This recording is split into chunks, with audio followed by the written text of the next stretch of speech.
സകൃതകൃതാവായ നാട്ടുകാരെ ശ്രദ്ധിക്കുക, കലാപരിപാടികൾ തുടങ്ങാൻ ആരംഭിക്കാൻ.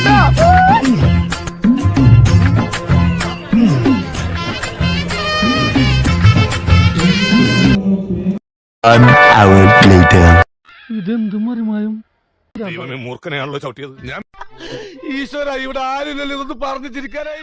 ഇതെന്ത് മറിമായും